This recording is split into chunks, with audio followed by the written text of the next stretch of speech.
end of daylight savings. How quickly does this time come around? In case you need a reminder, in the autumn the clocks are going backwards. To be clear, for most people this is not a big deal. It might take 5 to 7 days of adjustment, but really it's not a big thing. But the people I really want to talk to today are the people who are already being woken up at the arse crack of dawn with their children.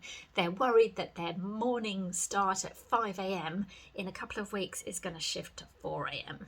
Now, if we wait till the clocks actually change, this difference can be brutal. So if this sounds like your situation and you'd rather the change not be so jarring, then stick with me while I explain to you some simple steps for making the adjustment gradually. But first, for those who don't know me, I'm Katie, your go-to infant sleep coach for mindful parenting and secure attachment. And if you like what you hear today, why not hit subscribe, like, or follow to hear more?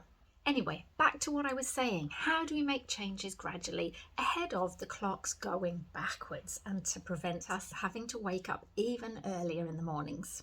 Basically, what we need to do is shift bedtime later ahead of the clock change. Now, before you jump on me and say it doesn't matter how late my child goes to bed, they're still awake at silly o'clock in the morning, I need to point out that it takes a week or more to change a body clock, and that's what we need to do in this instance. Pushing bedtime later will eventually move that block of sleep that they have overnight later too. In the initial stages, they will probably still be up at their usual time in the morning, but with repetition across 5 to 7, sometimes 10 days, that shift will eventually take place. But obviously, if your child is up at really early o'clock in the morning, they can't actually manage to stay awake that late to bedtime. So we're going to have to do this gradually. And that means spacing out the naps across the day by about 10 or 15 minutes more every few days until we're able to eventually move to a comfortably later bedtime.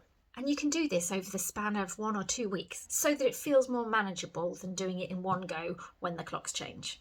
I've just got a little warning for you here. Don't be surprised if your child does get a bit grumpy in the early stages of spacing apart those naps and pushing bedtime later, because we're fiddling with their body clock and nobody likes their body clock fiddled with. Basically, it feels really wrong. Now, if you want to know more about early rising or you have other issues with early rising, then why not check out my free guide called Why Does My Child Wake So Early? I'll share the link in all the usual places, or just head to my website, you can find it there.